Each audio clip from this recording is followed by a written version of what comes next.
The rugged crossover and SUV market is most certainly in style these days. And because of that, Honda had to double down on their efforts to make a fun and rugged two-row SUV that can compete with the Subaru Outback Wilderness. Maybe even the Toyota 4Runner, maybe just a bit of a stretch here comparing it to a Ford Bronco and Jeep Wrangler. However, what can't be dismissed is that the changes Honda did make with the styling, with the powertrain, with the interior has most certainly elevated this generation over its predecessor. And because of that, it has landed on my list of nominees for Car of the Year for 2025. In today's video, we're going to check out the pros and cons that makes up the Honda Passport, see why it is a good candidate for the Car of the Year for 2025, and also see the negatives that could hurt this SUV not only for this particular award, but also in its class. Now, before I dive into this video, I want to give a huge shout and thank you to Atamian Honda here in Tewksbury, Massachusetts for letting me come down here to check out the Honda Passport. Their link will be in the description below, so you can check out their extensive Honda inventory. Starting off with the strong points here for the 2026 Honda Passport is most certainly the beefed up styling for the Trail Sport trim and also for the RTL. First and foremost, it does not look like the Pilot it is based on, that it shares platforms with, it shares powertrains with, and also has a similar interior. Instead, Honda went with a different look, and I am very appreciative of that because it looks really cool, and you get some unique colors here like this orange that looks really, really nice. Up front, you are going to have the amber daytime running lights. What a classy design element that is here for this model. You also have a gloss black front grille with a Trail Sport badge, letting you know that this is going to be the off-road worthy version here for this SUV. Then for the lower portion, the front bumper, some color contrasting accents, and the orange tow hook mounts to tow some vehicles out of the dirt, mud, and snow. And speaking of tow, you have a towing capacity of right around 5,000 pounds here with the Passport. As you make your way over to the side profile, our model does have the HPD package, giving us more of a rugged look. Now, we are going to have all-terrain tires wrapping these 18-inch alloy wheels, which look really nice, again, aggressive and functional when you are taking on the elements and trails. Now, the best part here, though, is that even though it is going to be rated for off-road driving, the cladding isn't super aggressive here. So I like that touch, not caked on there like we have seen from Subaru in the past. You have gloss black side mirror caps with turn signal indicators to go along with blind spot detection for added safety. And one small touch that I had pointed out the last time I featured the Trail Sport is the gloss black door handles. Love that. And then you're going to have your aggressive roof rails here, so when you are going camping or maybe skiing and snowboarding during the winter, you're going to store all that up top. Then as you make your way around to the back here, there is going to be some continuity to the rear fascia, where there is some aesthetics that carry over from the front end, such as the Passport badge being stamped out on the liftgate. Love that touch there. It makes it look very rugged and aggressive. For the lower portion of the rear bumper, some more color contrasting accents and some aggressive cladding to deflect the road salt and debris or whatever you might be encountering on the trails. You have the trailer hitch there. Then you're going to have LED taillights in this vertical shape design. It does not look like it comes off of the Pilot. Love that touch again. Has more of a unique style in the lineup. You have some gloss black trim here and the Trail Sport badge, again reminding you what model you have purchased. But I think for a unibody crossover in this class, it's one of the better looking vehicles at around $50,000. But let me know what you think. And while we're taking a look at the exterior for the Honda Passport, this will give us a great opportunity to discuss the improved off-road capability that makes us just a bit better than the prior generation. So first off, you're going to have a ground clearance of 8.3 inches. That won't be class leading compared to a Subaru Outback Wilderness, but should be more than enough to take on snow-covered roadways and some light off-road trails. Like I talked about before, we have the all-terrain tires here, the 18-inch wheels. You're going to have skid plates, and you will have off-road tuned suspension. A lot of these features are not going to be offered on the RTL. The RTL will be more of your daily commuter SUV for this vehicle for 2026. But if you need the off-road capability, if you will be encountering snow and icy conditions, going with the Passport is going to be your best choice here. Also, as always, all-wheel drive does come standard for better year-round capability and versatility. Also, one thing I want to point out too, and this is really more for the Trail Sport trim and helping out with that capability, you have LED fog lights too for better visibility at night or in adverse weather conditions. But what about this new performance that we get here for 2026? Well, let's pop the hood. Now, powering the 2026 Honda Passport for all trims is going to be a 3.5 liter naturally aspirated. That is right, naturally aspirated V6, producing 285 horsepower and 262 pound-feet of torque. This is slightly better than last generation. But more importantly, because I know people who had the older Passport, the older Odyssey and Ridgeline, you now have a 10-speed automatic transmission. This is the same setup as what you are going to find out of the Pilot. And I can tell you this right now, the 10-speed automatic is far better than the ZF 9-speed that was found last generation. Now, even though this vehicle is designed for the off-road and primarily for rugged capability and rugged situations, the 10-speed automatic is going to give you a bit more of a playful nature to this SUV. It's not going to be one-dimensional. It will be fun, it will be quick in a straight line, and you'll be able to pass slower drivers and get onto highways very safely. So that is one thing I do like here about this V6. But in a world in which you now have turbocharged 4 cylinders, having this V6 is a beautiful, beautiful sight.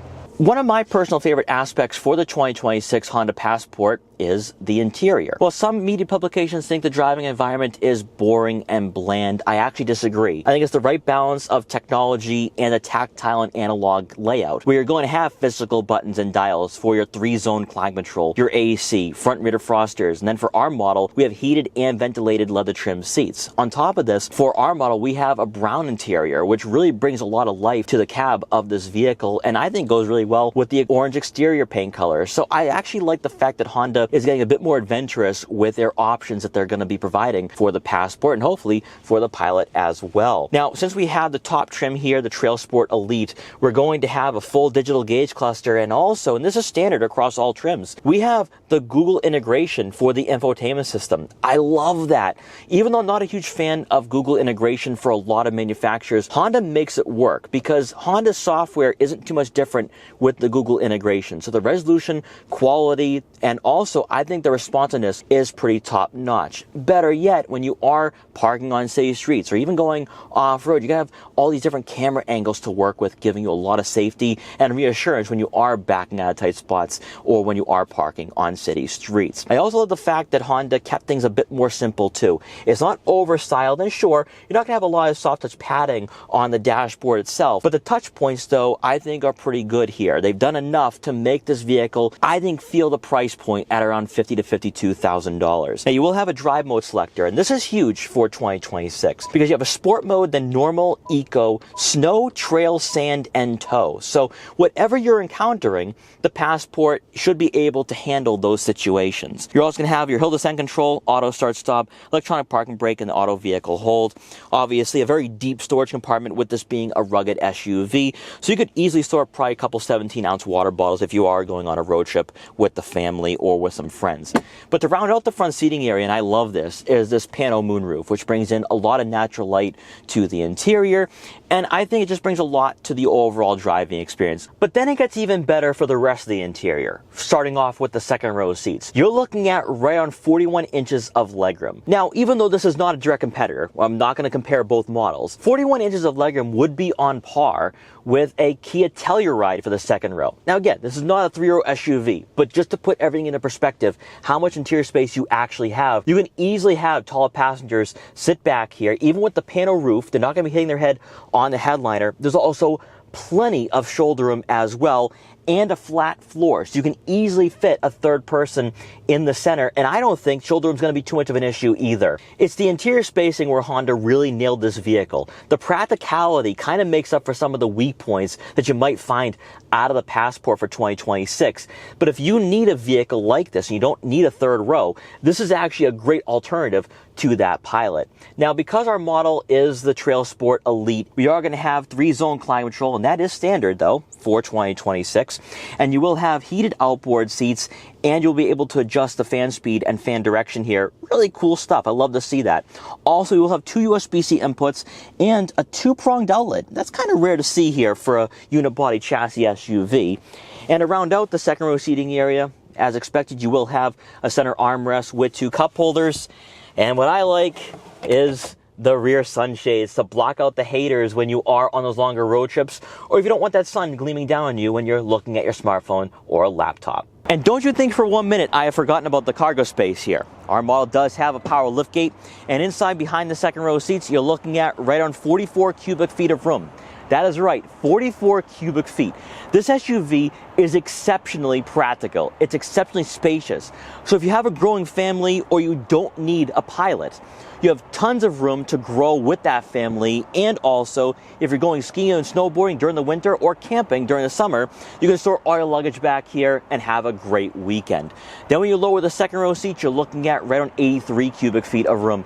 Phenomenal in this market. It is most certainly worthy of being in this class with formidable foes like that Toyota 4Runner, like that Subaru Outback, maybe even the Ford Bronco and Jeep Wrangler. I know those two models are body on frame like the 4Runner, but what you have here with the Passport, there's a lot to work with here, a lot of selling points out of this model. Unfortunately though, all these great features, all these great selling points come at a very hefty cost. And with the 2026 Honda Passport, you'll be paying a pretty penny here, especially if you go with the Trail Sport. So for our model, we have the Trail Sport Elite coming in at just over $52,000. You want to look at a base Trail Sport that's $48,000, and then with the RTL, which isn't off-road tuned, no all-terrain tires, missing out on a lot of cool features, you're paying $44,700. Compare that to a Subaru Outback, compare that to a Toyota 4Runner, maybe even a Ford Bronco. All three vehicles do undercut the Passport. However, like we said before, with all the great aspects to this model, that might not be too much of a negative for a lot of you looking at buying one of these heading into 2026. But pricing, though, is most certainly very hefty here, so keep that in mind. And then matching the high price tag for the 2026 Honda Passport, Trail Sport, and the Trail Sport Elite is going to be the fuel efficiency or lack thereof. You're looking at right on 18 miles per gallon in the city and 23 miles per gallon on the highway. Now, this is the price you pay to have a naturally aspirated V6 in today's market, where a lot of vehicles do use turbocharged four-cylinder engines. However, it is slightly better than the Ford Bronco, so at least it has that going for it. Then hopping back inside, and this kind of goes without saying, but I feel like Honda is struggling with this right now for 2026, is the fact that all the best features are reserved for the Trail Sport and Trail Sport Elite. Now, I do think that Honda believes that the Trail Sport and Trail Sport Elite are going to be their best sellers, so it kind of makes sense. But there's features such as the heated and ventilated leather trim seats, the Bose audio system, the panoramic moonroof, and the better fit and finish on the higher end that makes this vehicle feel like a luxury off-road tuned SUV. And then you have the RTL. The RTL is your base model, which doesn't receive off-road tuned suspension, doesn't receive all-terrain tires, and could do very well with people who are looking for a large two-row crossover, larger than a CR-V, but they're not going to get all the bells and whistles. They're not going to get some creature comforts that they might actually want. So hopefully in 2027, we see another trim make its way into the lineup, whether it is an EXL or a sport trim, something that really gives you a better fit and finish, a higher quality upholstery, things like that. I don't think it's a major change-up that Honda needs to make, but it's the fact there's that large gap. There seems to be a huge gap there in the lineup between the RTL and Trail Sport that I would like to see Honda address in future model years. But aside from that, though, this is one of the better SUVs you can buy here that are unibody in this class that I feel gives you exactly what you're looking for. The interior space, the overall practicality, the fit and finish, the features, more importantly, the technology, and also the fact you still have physical buttons and dials. Honda nailed the Passport for this generation. Really has me excited. Maybe in the future we get a hybrid powertrain under the hood for this vehicle. But either way, right now for 2026, this is one of my top SUVs I have featured for this year. So guys, I hope you enjoyed this video. If you did, please like, comment, share, and subscribe for more. More nominees will be named throughout the week, so stay tuned for that. But guys, let me know what you think about the Honda Passport. Is it worthy of being in this conversation for 2025 Car of the Year for Boston Auto Blog? Let me know. But guys, once again, thanks so much for watching. Take care, and I will see you guys next time.